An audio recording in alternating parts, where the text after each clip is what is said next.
Hey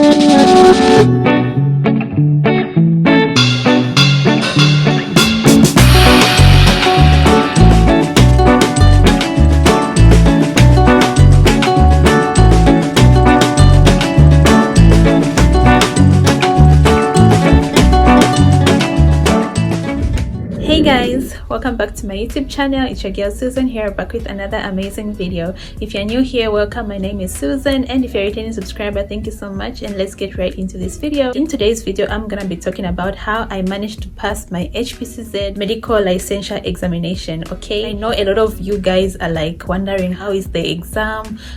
What questions do they ask? How do they bring the questions? Is it hard? Is it scary? I know it feels so overwhelming, like, oh my gosh, am I going to be able to do this? Am I going to be able to pass? What if I fail? Blah blah blah. Well, I'm here to tell you to calm down, keep your cool, okay? Because I'm going to help you, and I'm gonna tell you all about this exam and what you need to do in order to pass the exam.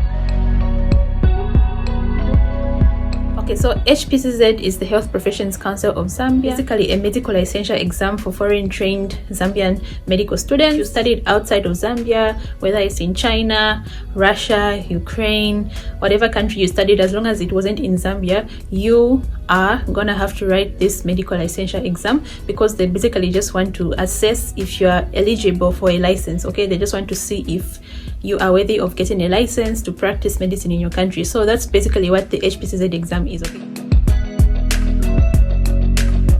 how is this exam structured?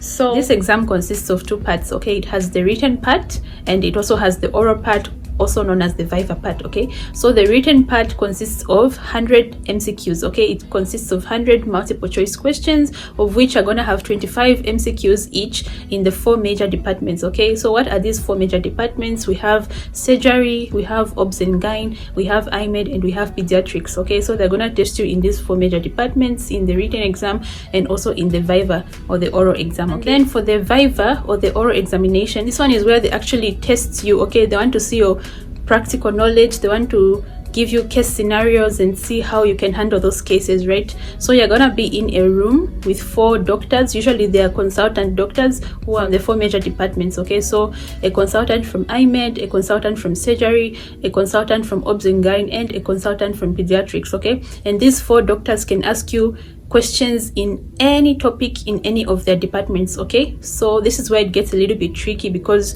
you kind of don't know what question they're going to ask you, and you have to hope and pray that the question that they ask you is what you know and what you studied. Otherwise it's just gonna be like fireworks. That's basically the structure of the examination. Okay, so both of these exams, the written and the oral one, pass mark is 50%. Okay, so now that we're done with the definition of the Hpcz exam, the structure, first of all, you're gonna need your NRC. If you're a Zambian citizen, you're gonna need your NRC. If you're a foreign citizen, usually they request for your passport. Okay, so NRC or passport according to your nationality. Okay, second document that you're going to need, of course, is your degree certificate to show that you actually graduated. Okay, so you're going to need your degree certificate. The third document, you're also going to need your graduation certificate. Okay, the fourth document you're going to need is your grade 12 certificate. So you're going to need your grade 12 certificate. Then you're also going to need some passport size photos. Usually they don't really use them in the exam room, they just use the passport photos for keeping like your NRCs so that they don't get lost. Okay, so you need like passport size photos, at least 2 or 3 of them. Okay, so next you're going to need your ZAQA certificate. So the ZAQA certificate basically is like an organization that authenticates your degrees and your documents. Okay, so how do they do this? They basically contact your university and find out if you actually were a student at that university and if you actually graduated from that university. Okay, of which if they do that successfully, then they give you this ZAQA certificate, which you have to go with and present to the exam. Okay, so I don't know about the foreigners if they're going to ask you to have that, but usually for us Zambians, we are requested to have that. Okay, so ZAQA certificate, and then you're also going to need your academic transcript. Okay, they really want to look at your performance from your first year to your final year of med school. Okay, they'll need to see your academic transcript. And finally, you're also going to need to go with the Hpcz referral form for assessment. Okay, so when you go to register to take the examination, they give you an Hpcz referral form of which you fill in your details, and then they give you that one. You go with it to the exam room so that they can have proof that you registered and that you paid to have the exam. So basically these are all the documents that you're going to need, and one thing you should know is that all these documents should be the certified true copy, okay, of your original documents. So they should be certified. You have to take them to the course to certify them, to prove that they are the true copies of your original documents, okay. If they're not certified, then you're not going to be allowed to partake in the examination, okay. So make sure that you have all these documents in place. For Zambian doctors is 800 kwacha, and for the foreigners it should be 2,500 kwacha. That's if they haven't changed the price, but it should be that. Let's get into the actual juice of this video, okay, how I managed to pass my Hpcz licensure examination, okay. So I'm gonna give you 7 tips, 7 points, and I hope you guys find these tips helpful and you can apply them to yourselves so that when you're writing the exam you're able to pass this exam, okay. So the first thing that I did was self-study, okay. I studied on my own. My licensure exam was held in January of this year, just a few days before my birthday. And so what I actually did, I started studying in advance, okay. So I started studying seriously on my own from September last year, okay. So I started studying seriously from September 2021, okay. How was I studying? I wake up every weekday at 05 a.m. and I made myself a timetable whereby I wrote the topics that I'm going to be studying, the subjects that I'm going to be focusing on, and I was really going in depth and in detail, studying them in depth. So the first thing I did was to make a timetable, then wake up at a specific time that was suitable for me. For me, that was waking up in the morning, like at 05 a.m, 06 a.m, okay, because that was in the summer anyway. It wasn't so cold, so it was possible to wake up that early. What I did after that is that I compiled a list of all the important frequently asked topics in the exam, okay. So in IMED, in surgery, in obs and gyne, and pediatrics, I made a list of all the important topics that they usually ask and that they usually repeat, okay, because if it's anything about an exam, they're always going to repeat questions, okay. Nothing is new, they're going to repeat questions. So I made a list of all those topics, and trust me, if you know, if you're a medical student, if you are a doctor, you know what I'm talking about when I say that the topics were a handful, okay. It was literally like over 100 topics because medicine is bulky, okay. So there were like so many topics in each department that I had to like really compile, okay. So those are the topics. I made the list of them, okay, so that I can really see what I need to cover and how much time I can give myself, okay. After that, then I started studying these topics thoroughly, one by one, okay. So thoroughly, I mean one by one. Like let's say in IMED I pick asthma, right? So I'm going to study from the definition of asthma to the etiology of asthma to the pathophysiology to the clinical features or the clinical presentation to the history taking to the diagnosis to the investigations, and finally to the management or treatment of that asthma, okay. So that's how I was studying for basically all of these topics, okay. Yeah, I know, wow. So yeah, studying thoroughly, okay, making sure that I get all the important details that I need for these topics, and I'm making sure that I'm not missing out anything in case they ask me anything of this, okay, because they can ask you on anything. They can ask you on the pathophysiology, they can ask you on the definition, they can ask you on the treatment, the diagnosis, investigations, okay. So that's how I studied, self-studying, okay. And I was really like strict and disciplined because I'd wake up like every day, Monday to Friday, 5 a.m, 6 a.m, and study, okay, until maybe probably around 10, 11, okay, then give myself a break, then continue later in the evening, okay. So that's what I would do. And then on the weekends, I would give myself time to rest. I wouldn't like touch the books. If I wanted to study, I'm just going to like try to recall what I studied during the week and see if I remember it, and like make questions from what I studied and see if I can answer those questions. So that's how I did my self-study, okay. That's my first tip of what helped me to pass this exam. The second thing that I did was forming a group study, okay. Like group study is so important, okay guys. Like you really need help. You can't do it on your own. Like the self-study was good, yes, but most of the time it was overwhelming, okay. I couldn't do it my own because like the topics that I just showed you, there are a lot, so it's not like I was going to cover all those topics alone on my own, right? It was impossible. So I formed a group study with close friends that were really serious with the exam and serious with studies. Were about 5 of us in our group study. So what we would do is like we'll divide the work among ourselves. Like on this day, certain people are going to present a certain topic in IMED and surgery. Then the other day, two others will present in peds and gyn. Okay, so that way the work was made easier. We divided the work, we're able to learn from each other, learn at a faster speed, also quiz each other on the questions, like go through questions and quiz each other and see where we are lacking and where we need to work on, right? So that's basically what we did in our group study. It was very helpful, it was very efficient, because we're able to cover a lot of topics in a short period of time. Okay, so I really emphasize on group study, you guys. Like, you can't do it alone. Of course, yeah, you can do self-study, but if you can, please have a group study. Okay, have a study mate. Even if you're just two of you, have someone who you can study with, because it's really going to help you. Like, you can't know everything. Your friends can know things that you don't know, and you can know things that your friend can't know, so you can help each other. So group study. Okay, that's my second point, my second tip. Okay, my third tip was I actually went for a tuition class. Okay, I started my self-study in September last year, 2021, and then sometime around that month I also like started my group study with my friends who are also like committed and serious with the group. So from December last year, December 2021, up to January, mid-January, let's say, yes, or a few days before my exam anyway, because my exam was on the month end of January. It was on the 25th of January. Okay, so from December until January, few days before my exam, I started going for tuitions. Okay, I did tuition for 1 month, which I feel was okay, and it was enough for me, because why? I started studying in advance. Okay, I was already studying on my own, and I was already studying with my group mates, so I didn't really need to have tuition for like 3-4 months. I just felt like 1 month was okay for me, you get, because I was already studying. So you can pace yourself and see how long you need a tuition for. But for me, I really went to a good tuition center, and I'm just going to link a picture of the tuition center here.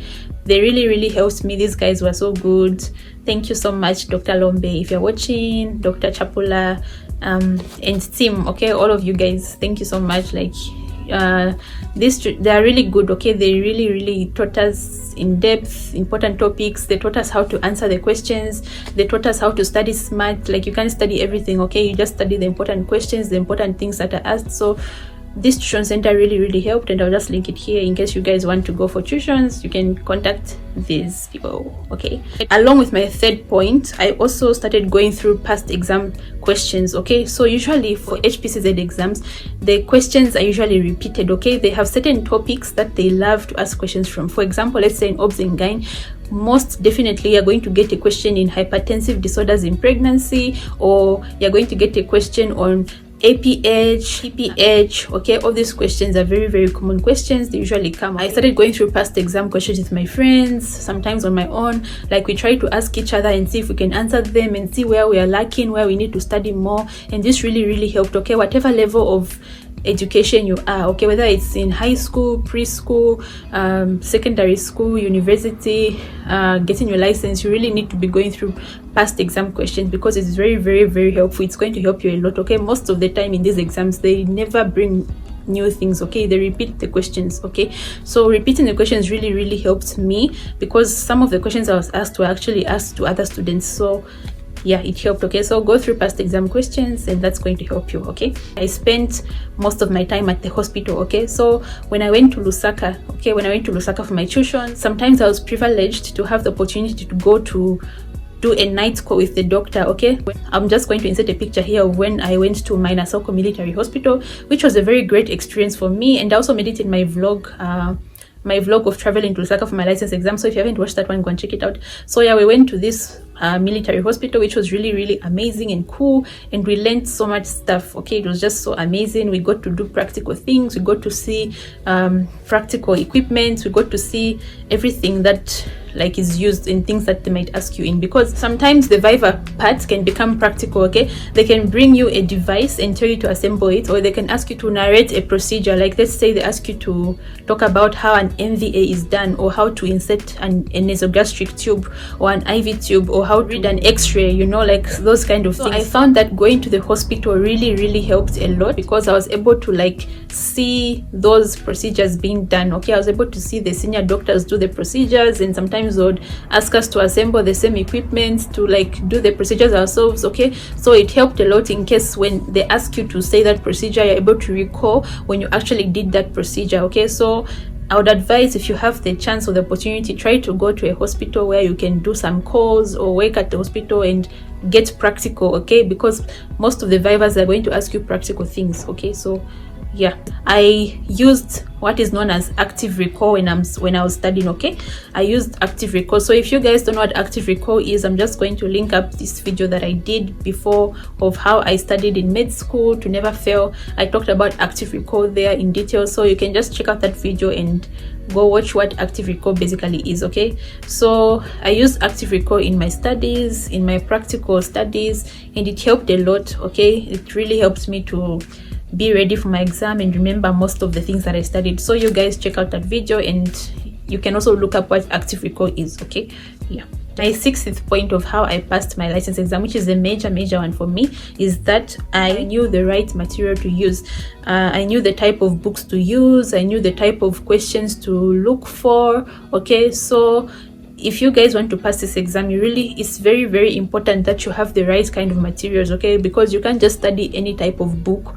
There are certain books that these people actually get their questions from. Okay, like my exam specifically, like these books that I'm just going to show you about, and I'm going to link some pictures here, most of the questions were coming from these books. Okay, so if you guys have these books, please, I stress, go through these books, go through these questions, memorize them, remember them, because most of the questions these examiners were getting from these books, I kid you not. Okay, so the first book that I used is Moses Kazevu's Surgery and Clinical Skills Clerkship ebook. So I'm just going to link it there. I know Moses Kazevu's books, I know most of you might know him already. His books are really good, and they're so in detail. Okay, so his books are really helpful. Like most of the questions, they were coming from his books. Like you wouldn't know, but like if you read his book, you'd know that they got the question from his books. Okay, so I used Moses Kazevu's Surgery and Clinical Skills Clerkship ebook. I also used Moses Kazevu's OBGY OSC Holy Grail. I'm just going to link all of them here. I used MK Surgery Magic Bullets. I used also the MK Surgery OSC Bazooka. I used the Orthopedic Surgery by Dr. Bunda. I also used the Moses Kazevu's Internal Medicine, Moses Kazevu's Secrets of Pediatrics. I also used Baby Nelson Pediatrics book. I also used Data's textbook of obstetrics. I used the SRB's Manual of Surgery, Kuma and Clark's Clinical Medicine, Bailey and Love's Short Practice of Surgery, Hutchinson's Clinical Methods, Davidson's Principles and Practice of Medicine, and the Magic Notes of Surgery. Okay, so all these books, I have them. If you want them, you can contact me on my IG. I can find a way to send them to you, or if you already have them, please just go through them, especially the Moses Kazevu books, the bazookas, the OSC Holy Grails. Like most of the questions, especially like the practical parts, like for the Holy Grails, the practical parts for like OBGY, the instruments, most of the questions came from there. Like they'll just get the same instruments and put and ask you to label them and their function. Okay, so you guys go through these books, find out from your friends who passed the exams, like what books did they use. Okay, it's very important for you to have the right information, the right materials. Okay, because you can be reading from one book that is not going to be helpful to you as maybe a book that was used in the exam. Okay, so you guys check out these books, look for them, contact me if you need them, I can send to you. Okay, yeah. My 7th and final point, okay, how I managed to pass this exam is to learn to be calm and composed. Okay, and do not panic.